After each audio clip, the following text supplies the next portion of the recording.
Assalamualaikum. Bertemu kembali dengan saya Cep Tanding, pengasuh Majelis Zikir dan Sholawat Sirul Asro Surabaya.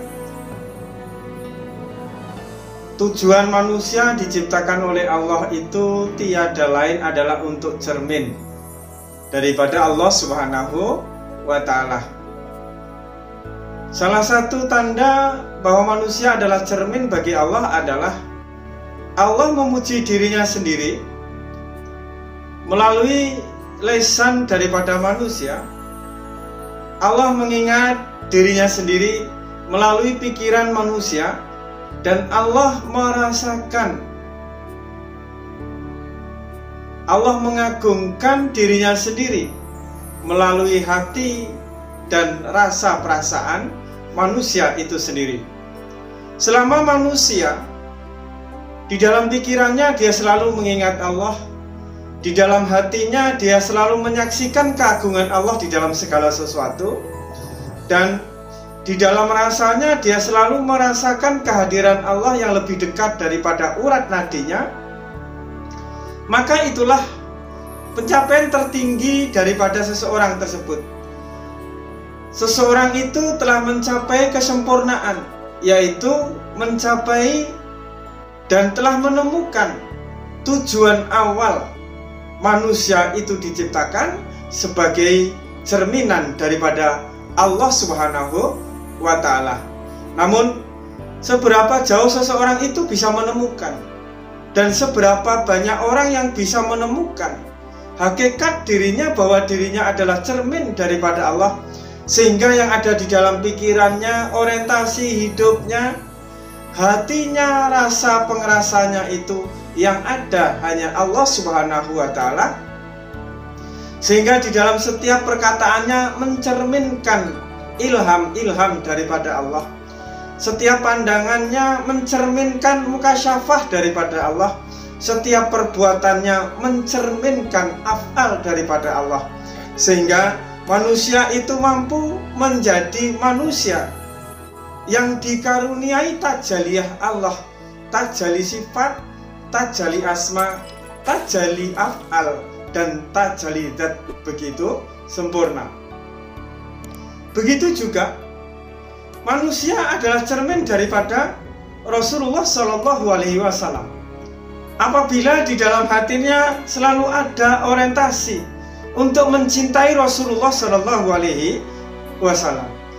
sholawat, tawasul, dan lain sebagainya sebagai wujud awal, pondasi awal untuk mencintai Rasulullah, sehingga mampu menyontoh, mensuri tauladani akhlak daripada baginda Rasulullah Sallallahu Alaihi Wasallam. Jadi yang dinamakan manusia yang sempurna, yang telah menjadi cermin daripada Allah, adalah mereka yang bergelar Rasulullah, atau mereka yang bergelar wali Allah, atau mereka yang bergelar insan kamil, kamil. Sehingga seseorang yang mencintai Allah sama kadarnya dengan seseorang yang mencintai baginda Rasulullah Sallallahu Alaihi Wasallam. Ujungnya sama, yaitu akhlakul karimah. Ujungnya sama, yaitu mendohirkan keindahan Allah melalui sifatnya, melalui asmanya, dan melalui af'al serta zatnya di dalam kehidupan ini. Jadi paham ya, tujuan awal manusia diciptakan tidak ada yang lain kecuali hanya untuk cermin daripada Allah Subhanahu wa Ta'ala, sehingga cermin itu memantulkan penglihatan, pendengaran, perbuatan, tingkah laku, ules, dan lain sebagainya sebagai cerminan daripada Allah di dalam melakukan dan menjalani hidup ini di dalam segala aspek kehidupannya. Begitulah Rasulullah sebagai sosok, sebagai contoh yang telah mampu mendohirkan pribadi Allah di dalam kehidupannya, dan telah mencapai makom dan kedudukan yang tertinggi, yaitu makom di mana beliau menyadari bahwa beliau adalah cermin daripada Allah Subhanahu wa Ta'ala. Apabila kita mendekat kepada cermin yang bersih, yaitu junjungan kita Nabi besar Muhammad SAW, niscaya kita juga akan mampu mendohirkan pribadi Allah di dalam kehidupan kita. Kasihnya, cintanya, sabarnya, maha pengampunnya, maha memberinya, dan lain sebagainya. Maka di saat kita menyebut Allah, Allah, Allah itu tidak seberapa besar kita mengingat, tidak seberapa jumlah yang telah kita sebut, yang telah kita kumpulkan.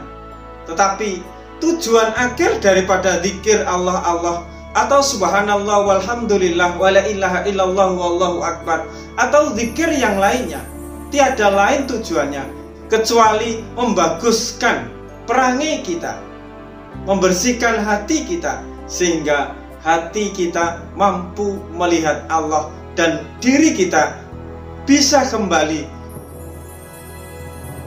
kepada tujuan awal Allah ciptakan.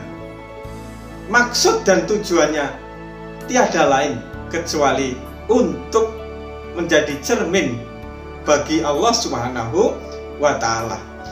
Jadi di dalam kita zikir itu bukan orientasinya jumlah, bukan hanya orientasinya memegang, menyadarkan kesadaran di dalam diri kita agar ingat kepada Allah, hati kita, pikiran kita, lisan kita agar ingat kepada Allah. Bukan. Itu hanya langkah awal. Tetapi tujuan yang akhir adalah bagaimana di saat kita menyebut Allah, Allah itu, hati kita terlahir keindahan-keindahan Allah, yaitu sifat penyayangnya, sifat pengasihnya, sifat cintanya, sifat pemaafnya, sifat ridhonya, sifat sabarnya, dan lain sebagainya. Dengan zikir Allah, Allah memupuk, menumbuh kembangkan kesabaran, keikhlasan. Kesabaran dan keikhlasan inilah tanda seseorang yang telah bersama Allah. Seberapa jauh kita duduk di dalam kesabaran, seberapa jauh kita duduk di dalam keikhlasan, seberapa jauh kita duduk di dalam keridhaan, itulah hakikat kita bersama Allah.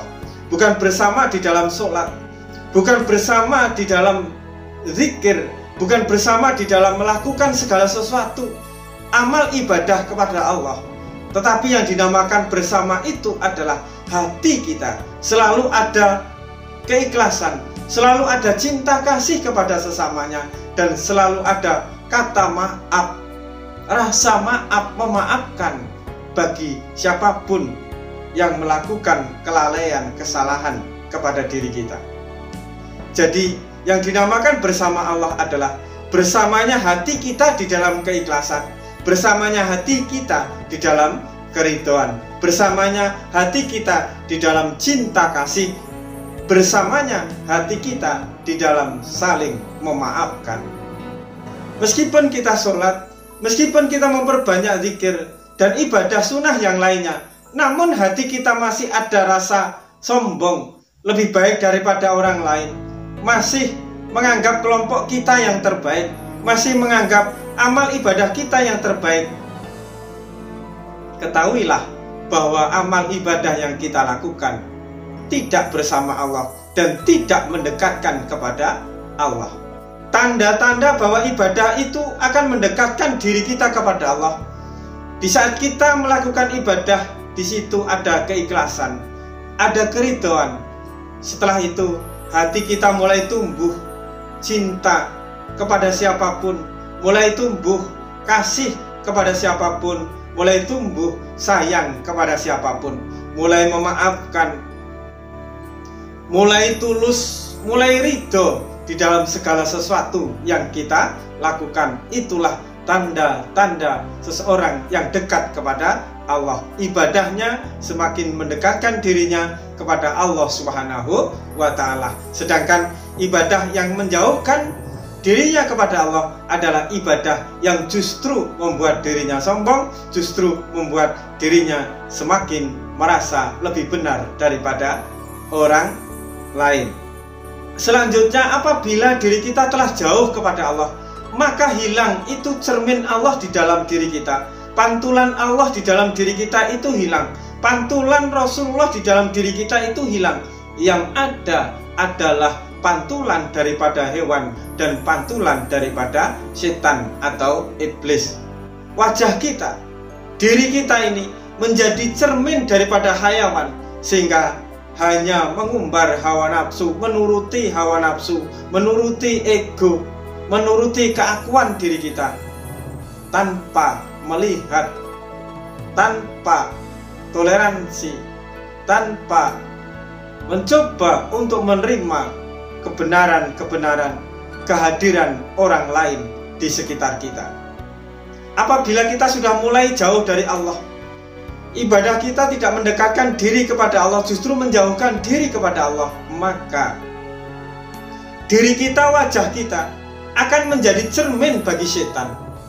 Ucapan kita, perbuatan kita hanya menjadi cermin, hanya menjadi saluran bagi perbuatan setan, bagi perbuatan iblis di dunia ini, yaitu perbuatan yang penuh dengan kebencian, perbuatan yang penuh dengan kesombongan, perbuatan yang penuh dengan rasa dendam, perbuatan yang merasa dirinya lebih baik, lebih bisa, lebih mulia dari orang-orang di sekitar kita. Itulah, marilah kita kembalikan tujuan awal Allah menciptakan diri kita. Kita diciptakan oleh Allah, tiada lain kecuali hanya ingin dan supaya menjadi cermin daripada Allah Subhanahu wa Ta'ala. Dan sebagus-bagusnya cermin bagi Allah adalah Sayyidina Muhammad Rasulullah Sallallahu Alaihi Wasallam. Maka jalan menuju Allah ada dua jalan, yaitu jalan dengan berzikir kepada Allah dan bersolawat kepada Rasulullah. Namun jalan yang paling selamat adalah jalan di saat kita bersolawat kepada Rasulullah. Karena apabila jalan kita menempuh jalan solawat, maka perjalanan kita akan dibimbing, diawasi oleh junjungan kita Nabi besar Muhammad Sallallahu Alaihi Wasallam. Cukup sekian, semoga manfaat. Wassalamualaikum warahmatullahi wabarakatuh.